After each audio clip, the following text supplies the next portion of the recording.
Good evening, everyone. Welcome. Thank you for being here. Yes, round of applause for Denise. All right. I'm Kyle Byrne, and this is A View from the C-Suite, where we invite C-level executives to share their career stories and strategies for success. So I'm delighted to welcome Denise Conti back to the La Penta School of Business. Yeah. Thank you. Thank you. So Denise is a graduate of Iona University. She studied information systems as well as an MBA. She's now the Chief Operating Officer of Bloomberg, where she helps oversee Chief Operating Officer of Bloomberg Human Resources, where she helps oversee operations supporting over 23,000 employees globally. Many of the students here tonight are thinking, how do I get from my seat to your suite? And I thought in order to find that out, I thought that we'd talk about what you've done, what you're doing now, and what the students should be doing to set themselves up for success. All right? So, and we'll also leave some time at the end, 10, 15 or so minutes for some Q&A, so make sure you think of some good questions to ask Denise. All right? So I thought we'd start off by just, sharing your Iona story. Tell us, what brought you to Iona and some of the things that you were involved in here. Sure. So the truth is, Iona really took a chance on me, where I was a terrible student in high school. So much so that the guidance counselor said to my mom, college isn't for everyone. Maybe you should find a different path. I would say a solid C student, and I needed just that extra little push. And I was working at a law office during high school, and the founder of the law firm actually went to Iona. And he's like, you seem really smart, why are you in this predicament? He goes, check out Iona, take a tour, see if you like it. So we came here and we walked around and thought, wow, this is really great. Like, we should give this a chance. And we bumped into a professor and told them our story. He said, listen, apply for early action or early decision and get some letters of recommendation. Maybe Iona will give you a chance. So we did all that, and I wish I could get my hand on the note, but in my mind it said something like, she's really smart, she just needs to apply herself, she's a good investment. So Iona said, yeah, let's see how your senior year goes. So I think I found out it was in April or May that I was accepted to Iona. So, I'm a first generation college graduate, so to my parents, I was going to college. We had to figure out a way, and Iona really gave me that chance. So for that, I'm very grateful, where I didn't listen to that guidance counselor in the end. Absolutely. And so you mentioned you're a first generation student. We have a lot of, Iona still to this day actually has a lot of, first generation students, and your mom's here, your family's here from, your family's from Italy. Yes. Right? Talk about what it was like to navigate college as a first generation student. I would say it was really difficult, but I didn't realize it was difficult. I didn't realize until I started meeting, and it was probably until after I graduated college, where it's like, wow, there are people who have generations of history and information of how to navigate this world, right? I thought you work hard, people will recognize you, and it'll all work out in the end. But really, you need to put in the hard work, but having advocates and having people who are going to help you through that process is super critical. And Iona, I think, took that chance because they knew that there were people like me who needed just that extra little boost in guidance.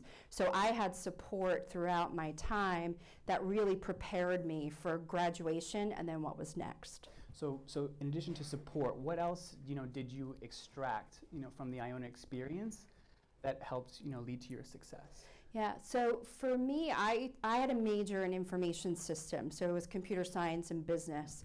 And I was it was the first, I think, year that the major was in existence. And I was probably one of the only few women who were in that program. So it sort of taught me, how do I sort of deal with being the only female in the room? How do I think? How do I stand out? How do I look at a problem and solve? And Iona, I think, supported me in the sense of, I was a commuter and I also worked during college. So I couldn't attend or do some of the extracurricular things, but I always knew that the professors were there to help me. So much so I remember my senior year, a professor, and I think even his wife helped me write my resume. And that you don't find that in many places, where they care so much that they want to make sure you're set up for success. And that's very much, I think, that what I learned from Iona, and just the hard work that goes with it. And I think it's definitely a quality that many of our professors, still have today, and I think it's what separates Iona. So, moving, to your career, starting with, your first job out of Iona. Can you talk about, how you went about getting it, and because you didn't start right, in HR? No. My background, I guess, prior to HR, I was in consulting, procurement, and sourcing, and focused in technology. But how I got my first job out of Iona, I had the resume that the teacher and his wife helped me write was at the Career Center. And I got a call saying, okay, there's an Iona alum, and he's looking to start this consulting firm tied to Greater New York Hospital Association. So I thought, amazing, I need a job, right? I'm going to go. So I went to the interview, and they offered me the job on the spot. And so I remember an Iona professor saying, don't accept anything, right? Let them sweat it out. So I said, okay, I'll think about it. And so I asked the professor, okay, like what do I do? He's like, well, I asked for more money. So I called back the next day and I said, well, that's a nice offer, but I'm looking for something a little bit more. He said, you could let me know in like a day or two. And they called me back and they offered me more money. And just thinking back, I would have never thought to my own worth that they're looking for me, right? So let me ask for something. But the Iona professor really guided me into that. And, I started there, and it was an Iona alum who founded the consulting firm, so again, an Iona connection. I worked there for almost 5 years before I moved on to Time Warner. Music to my ears. Ever since I started this role, it's all about, I stress to the students, it's all about who you know, right? Building, right. We have a great alumni network, yeah. And they all want to help and see you succeed, Yeah. so tapping into that, and that's part of it. And I say kudos to that alum, because when he was starting the company, he said, I want to find Iona alumni. And I think it's on us as the alumni to do that as well and make sure we're tapping into the great network that we have here and giving you guys that chance. Absolutely. So walk us through your career path. You had multiple jobs, obviously, before landing at Bloomberg, and then you worked your way up through Bloomberg becoming, Chief Operating Officer of Human Resources. So walk us through your career path. Yeah, so I was in consulting for almost 5 years, and it was focused on healthcare supply chain. And consulting was really a great next step because I was able to meet with different clients, understand different business models, and learn on the job, what does all this stuff mean, and have a team of consultants with me, and I was supporting them. I worked my way up to consultant, but I always really, I was sort of in healthcare by accident. I really enjoyed technology. There was an opportunity at Time Warner in corporate where Time Warner at that time was 100,000 employees, and they had a little bit of a consulting arm that would try to pull the divisions of Time Warner together in the technology space.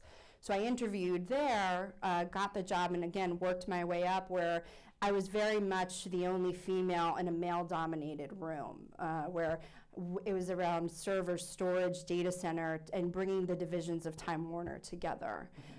So I was there for, again, 4 or 5 years, and I was looking for something else. And I saw the opportunity at Bloomberg to move into their procurement group and apply. I was interviewing there, and I believe Barclays at the time. And I had those 2 job offers, and I thought, okay, where do I want to go? It's a great position to be in, but it's also a very hard one because you don't know, okay, what's the right decision? Is it about the money? Is it about the upside and the opportunity you're going to have? So I picked Bloomberg because the culture really spoke to me, and they were going through a transformation. So I was able to pull the string through all the various experiences I had in my career, and the job just made sense to me. So I moved to Bloomberg about 11 years ago, and worked my way up there too. And I made my way into HR very much by accident because HR was essentially a client of mine because I was responsible for the procurement function. And they were going through a change transformation, and they were looking for somebody to lead the program. And they asked me to do it, and I was like, I don't know HR, I don't know, in my mind, I'm going through all the reasons why not, versus someone asks you to do this, they're senior people, you take the chance, you'll figure it out, and if you mess up, what's the worst that's gonna happen? You're gonna lose your job? Probably not, right? But you're gonna learn from it. So that's how I moved into HR, and again, worked myself up to being the COO for the function. What did they fake it till you make it, right? Even now. So talk about, what are your main responsibilities as COO? Yeah. What does a typical day look like for you? And what would be a top challenge that you face in your role? Yeah, so I would say no day is ever the same, especially in HR in a post-COVID world, but I wear many hats. So one would be I'm the right hand to the CHRO, so the head of HR, and we're responsible for setting the overall people strategy for Bloomberg globally. I'm also responsible for the day-to-day operations of HR, so that includes from recruitment to talent development to your benefits, et cetera, your various life events. And then I manage the transformation office where we're implementing new systems, new programs, new big initiatives for Bloomberg. My role really proved to be different right when COVID hit, where we dealt with crisis management, but nothing to this extent. Where I remember being at our headquarters in January, and we're like, okay, it's gone from mainland China, it's in San Francisco. What do we do? How do we keep our employees safe? So we had to really figure things out on the fly, and there was no playbook to say, okay, what do you do in a pandemic, right? I mean, how many pandemics have you had in your lifetime? Hopefully we don't have another one, but it was having good judgment and having good people around you where you can make those decisions and know you're doing what's best for Bloomberg's 23,000 employees. So we learned a lot through that, and I think just that ability to be agile and be comfortable not knowing all the answers, but knowing that you're doing the best you can, we learned a lot through, I would say, that time period. So the short answer is every day is different. And so on top of all of this in your roles as a C-level executive, you also have 2 children, 2 boys, right? So how do you balance being a mother, right, and having and also climbing up the corporate ladder? Yeah, so I would say some days are better than others. My boys are 4 and 5, and I think they're more my boss than anything else. And the pay is not that great, and there's no time off. But for the reality of it is that my husband also has a very demanding job, so we're truly a partnership. So there's times when I have to work late, or he has to work late, or he has to travel, I have to travel. We figure it out. We have great family close by as well as support around us. And I try to just make sure if I'm home, I'm home. If I'm at work, I'm at work. Because if you're trying to be both places and you're all over the place, nobody wins. And then when you have the chance, do things that matter, right? Don't just sit at home and put the TV on. Go someplace, and I want to make sure that they have experiences that they remember because we do work so much. Maybe 2 possible future Iona Gales. Hopefully. Something that we like to talk about here in the business school is leadership, right? And what type of leader that we aspire to be. So how would you describe your leadership style, and how has it evolved over the years? Yeah, I would say it's evolved tremendously. Where I thought a leader, say when I first became a team leader, it was about telling your people what they need to do and making sure they're doing what they need to do. And really, it's about inspiring people so that they want to be with you, they want to be in the trenches, and they share the same vision that you do. I try to lead with empathy, and I try to lead where people are comfortable to take chances and make mistakes, because that's the type of leaders that I've had that I've really enjoyed. I've had leaders where they lead with fear, and then you're never quite being your true self, and that's not a fun place to be. So I try to make sure that my groups know I have their back, right? I'll meet you where you are, and we're going to figure this out together.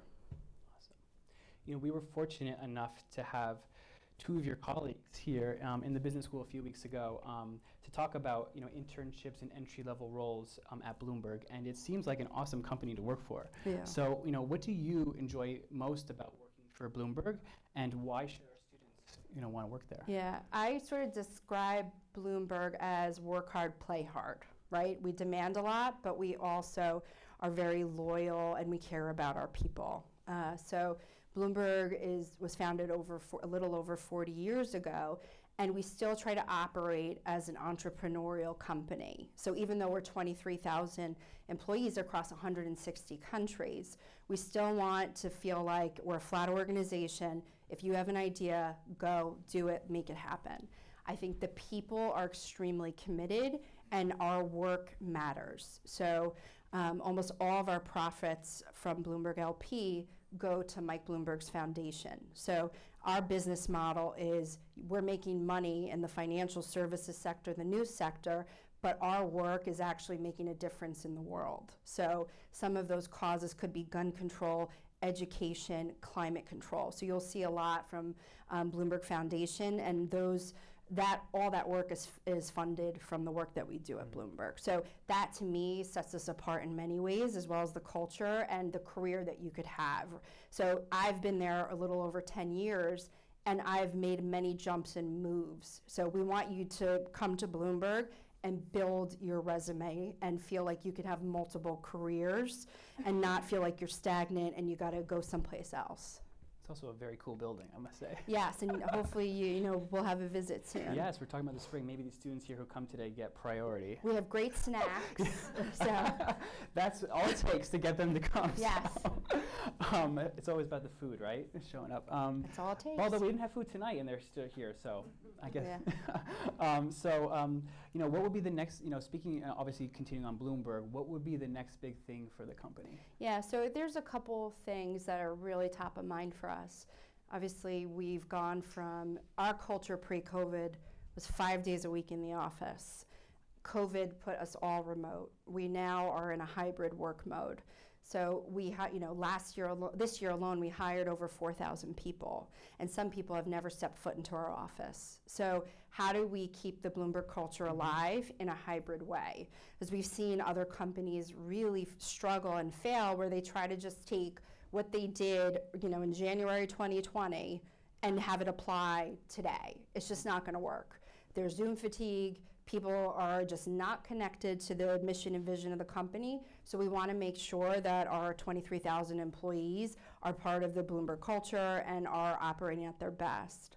Also, given just the heavy war for talent and the recruitment that we need to do, we're kicking off a recruitment transformation, which will encompass a total redesign of our people, processes, technology. So that will be a big 18-month shift for Bloomberg overall. Because one of the things from the pandemic, obviously it was how do companies navigate remote work? How are they luring employees back to the office to create the culture? And then also it created such a tight labor market.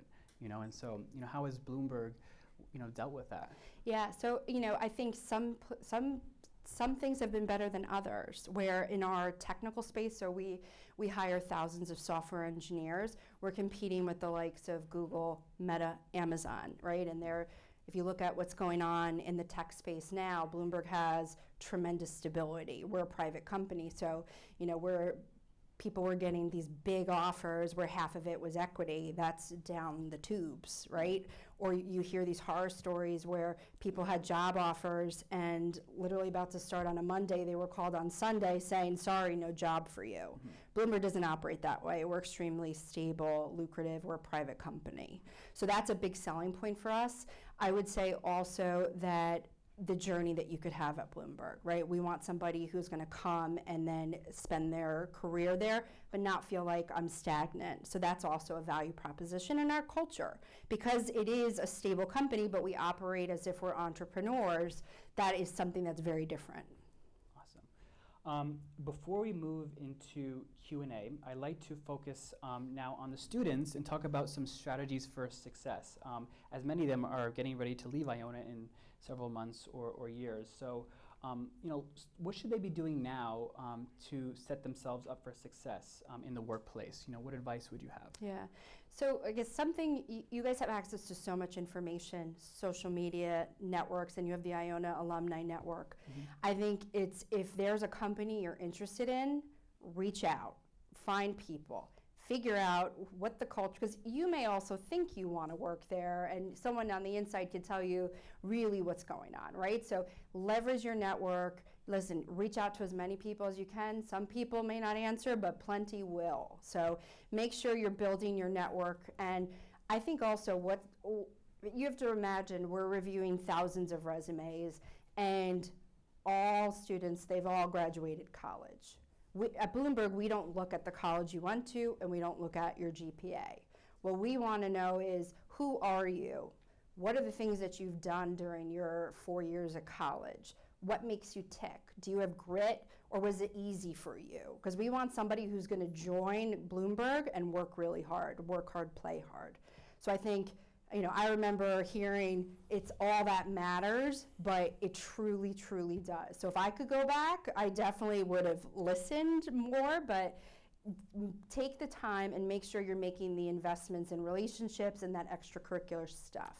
I went to all the freshman business classes this past week, and I told them that because I can't tell you how many seniors that I meet with, and they're freaking out because they have they're about to graduate and nothing to show for on their resume, and so getting involved, the leadership, the community service, all that is very important. Right, we are looking at that.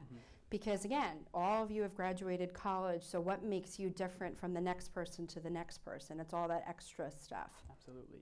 So what would be some of the skills or experiences that Bloomberg looks for in new hires? Yeah, so I guess it's a couple things. We want somebody who has that grit and resilience and curiosity, I would say.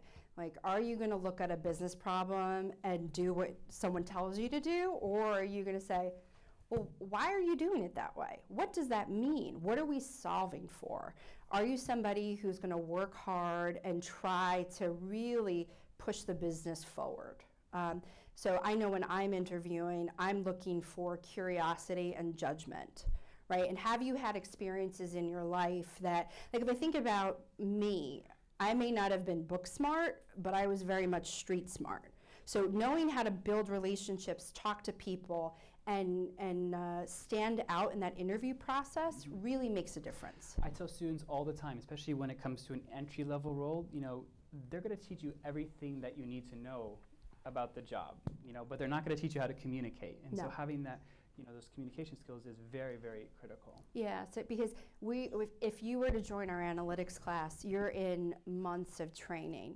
We'll teach you about the Bloomberg terminal, what all these functions mean, about the financial markets. Excel? Is that Excel is very important, but what are you doing with it, right? Are you doing formulas, or are you doing some really cool creative things, right? So that's important. But I think too around what do you want to stand for? What do you think your brand is, right? Are you just going to come here and check in and check out? Or it's almost as if, imagine the conversation Kyle's having with you now around, join a community, put in the work. It's the same thing in the professional space, and you have to build a network.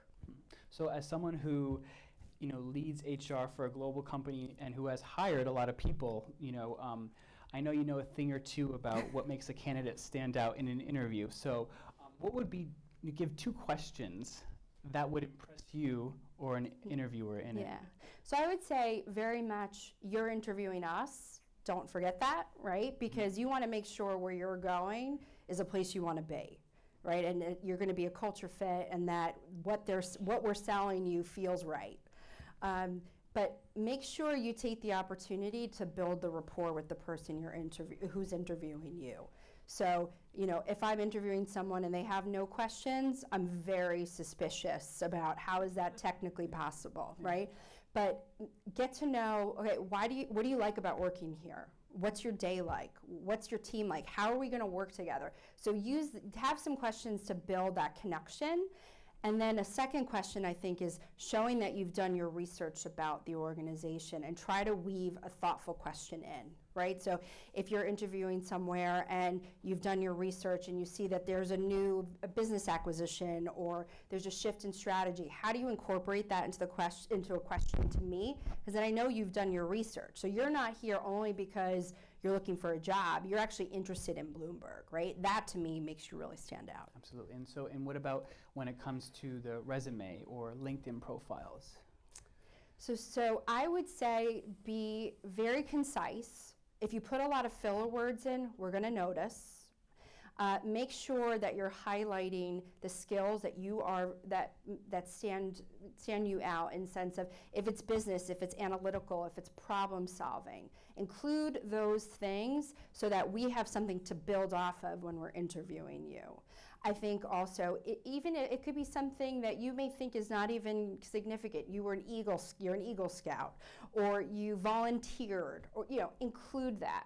Because you never know who's interviewing you. Maybe they're an Eagle Scout. Maybe they have some connection to the organization that you've referenced in your resume. Make sure that we have a sense of who you are, more so than you went to Iona and your GPA is X. One student mentioned to me that he got called for an interview because he put that his interest was Texas Hold'em. And the interviewer, person loves, is passionate about it, and that was a big topic of conversation, card games, Texas Hold'em, and all that. Yeah. So before I turn it over to Q&A, I just wanted to ask one last question. For the female here in the room who aspire to be in a role like yourself, what advice do you have for them? I would say be fearless. Don't take no for an answer, and do not doubt yourself.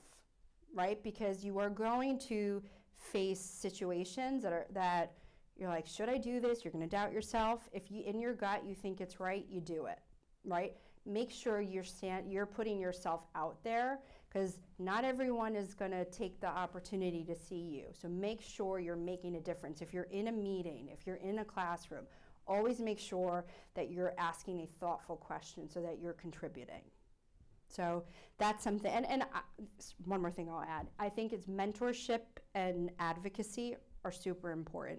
If I think about my career, I had people looking out for me, people who I could go to help me navigate tricky situations. Make sure you have that support system around you. Awesome. Great. So let's turn it over to audience Q&A. If you'd like to ask Denise a question, just raise your hand, and we actually have, Aiden is going to pass around the mic so we can make sure everyone hears. All right. Chris, you had a question. Aiden? Actually, Chris, you have a loud voice. Hi. Hi, I'm Chris. We've met. Just project, yeah.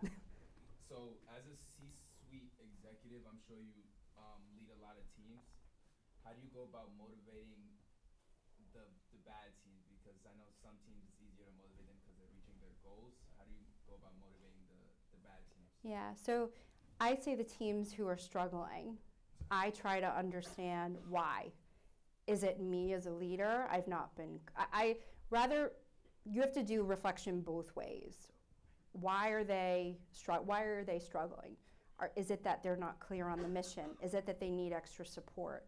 So I think rather than, it's sort of reframing it of how do we get that team back on track and on success? Because I view it as my job too as a leader to make sure if you're struggling, you raise your hand, hey, I need help.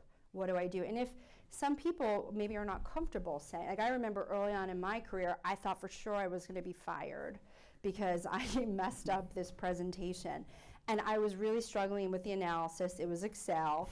And I didn't want to say I was struggling because it was my job. I was supposed to know this. Like, I shouldn't know how to do these things that they're asking. So I think it's, as the leader, it's creating the space so people feel comfortable saying, I need help, but also understanding why, right? So I have people on my team who, I see them struggling, and it could be that they have personal things going on. So it's my job to create the space that they feel like they could share, and I could maneuver things around so that they could be 100% when they're at work. I think also maybe they're struggling and they need extra support. Maybe I got to move something around so that they have that extra set of hands. So I think it's very much meeting people where they are and making sure that their success becomes your success. Awesome. Question over there. Could you speak more to the competitive landscape at your level as a business professional and the importance of like soft skills or emotional intelligence since like COVID, there's a lot of remote work going on? Sure. Yeah, it's a great question. I would say I did this leadership course maybe 8 years ago, and it was about how do you step up from being a manager to someone at a very senior level. And it was all of us in the room, and the professor told us, you're here because you're excellent at what you do. But if you're just excellent at what you do, this is as far as you're going to go. And our minds were blown. Like, what do you mean? You work hard, isn't that what this is about? And it is very much about relationships, understanding the political landscape that you are working in, and building those relationships. So if you do really well at work, if I just focus on doing an excellent job, I'm not in my job, right? I have to be able to meet with many leaders, influence, tell them no in a polite way, make decisions that maybe are not popular. So those soft skills and people knowing what you're, like having a positive brand is so important. So I would say that charisma that comes at a senior level is some of it I think you have or you don't, but make sure you're practicing building those relationships. And I remember early on in my career, there were people I just did not want to meet with. I was like, we just don't jam. So, but that's a challenge for yourself. Connect, figure out, because they're people too. At the end of the day, we're all people. So make sure you're building relationships, and it's not about the relationship you need right now.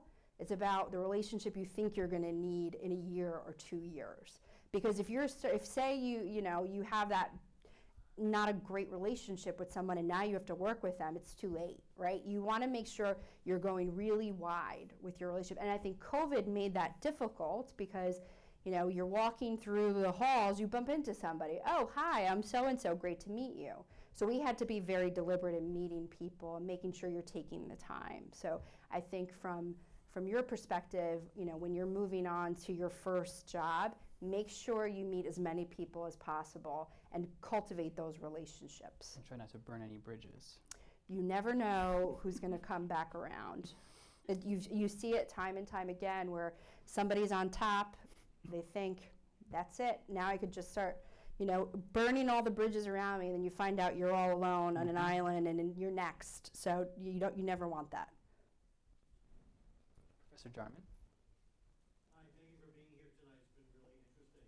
Question for you, what kind of presence does Michael Bloomberg have today in the company? And what was it like when he was in the throes of running for president a couple years back and working for his company then? And also being mayor of New York City. Yeah, so he is very involved.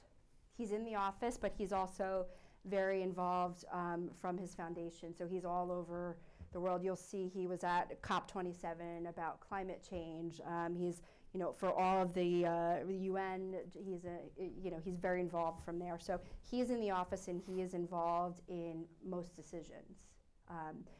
When Mike decided to run for president, we had to make some very quick changes in our organization. So my role actually in that was I was the liaison between Bloomberg and the campaign because we had Bloomberg employees that were essentially seconded to his campaign. So he spun up a tremendous campaign in a matter of weeks, but we had to really make sure that we were separated, right? Bloomberg LP remained Bloomberg, and then Mike's efforts on the campaign were here. And and on the news side, we said that we were not going to cover any of the people he was running against.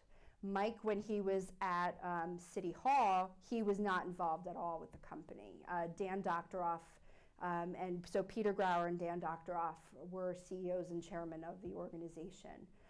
So I was there when I joined when Mike was in City Hall, and I obviously was there when he came back. And it was a definite shift, as if, okay, the man who built this place and the culture, he's back in the house, and you felt the difference in the office. So he travels all around the world and visits our offices, and he really is about the people. So it's great. And I see that actually on LinkedIn, because when new employees come to the organization, or if someone gets a promotion, he'll actually comment and leave a nice good luck or happy to have you. Yeah, he did a reception with our recruiters in New York and New Jersey, and the recruiters felt in no organization would the CEO of a company, Michael Bloomberg, right, want to spend time with us. He literally had a reception, asked questions, and was super engaged. So he will take the time to answer any question that's asked, as well as make sure that we're always doing right by our employees, as well as his philanthropic efforts. Awesome, great. Other questions? I think we have time for 2 more. You noted that the professors at Iona helped you in your journey to success, but was there anything else that really pushed you to strive for success academically or your work environment at your college? Yeah, I mean, for me, it was many things. One, I felt a sense of obligation, because as a first generation graduate of college, also being a woman and wanting my independence was extremely important to me.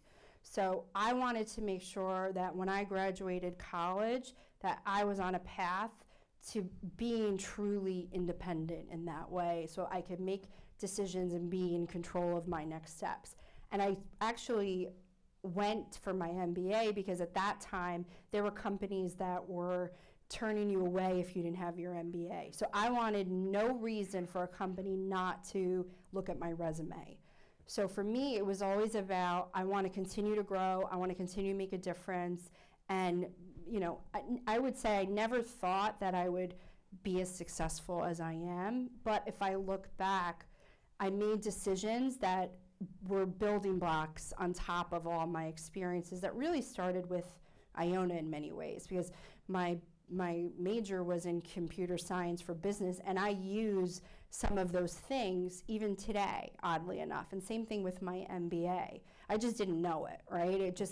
But that's been my career journey. And I would say you have to figure out what motivates you and make sure that you're doing something every day that gets you closer to that goal. You don't have to achieve it, but make sure you're making moves to get you closer to what you want to be. But also, I would say it's okay if you don't know what you want to do.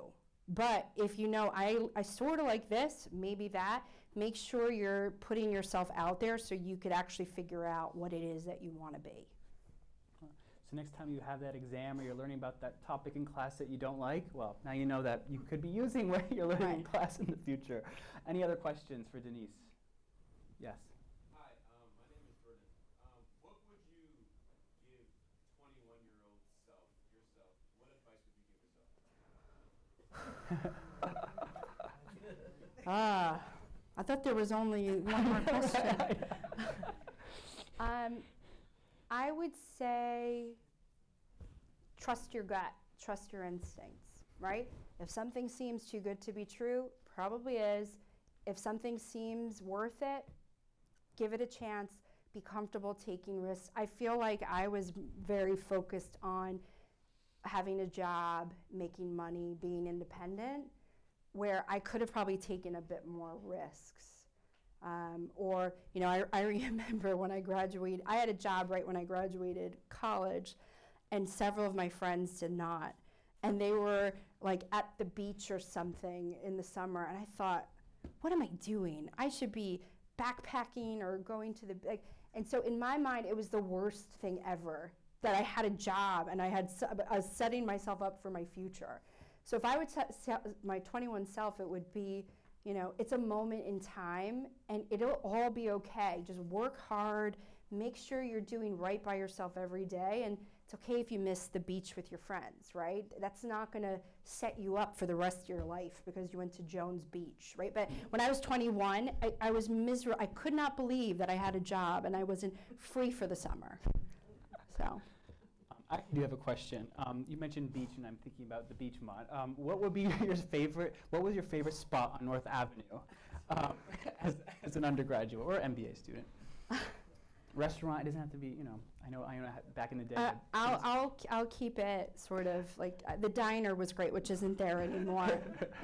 Well, when Maggie here, the CEO of Heineken, she told us that one of the bars or liquor stores was her favorite place. Well, go figure, because she's the CEO of Heineken. That's your occupational hazard. Right? So there you go. Anything else that I should ask you that I haven't tonight?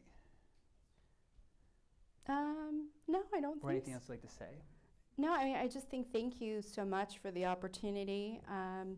I hope that you all took something from this conversation, but also make sure that you're tapping into your Iona network. I know it could feel a little awkward, right? You don't know us, but if someone reaches out to me that's from Iona, I do feel a sense of pride of how can I help this person? So, make sure you're doing that. And also, I think, dream big, right? Where sometimes you sort of think about what's in front of you and that's it. But if your goal is to go here, make sure you're doing things that are going to constantly build you to that point, right? Like it's definitely a journey, and that you could have many careers and starts and stops in your life, right? Like someone told me once, because being a working mom, you could have many careers, right? Some women leave the workforce and then come back, and that's okay, right? Just keep your network alive and make sure you're comfortable in your decisions. So that would be my final close to the audience. Awesome. We'll end it, dear Denise. Thank you so much for tonight. Thank you.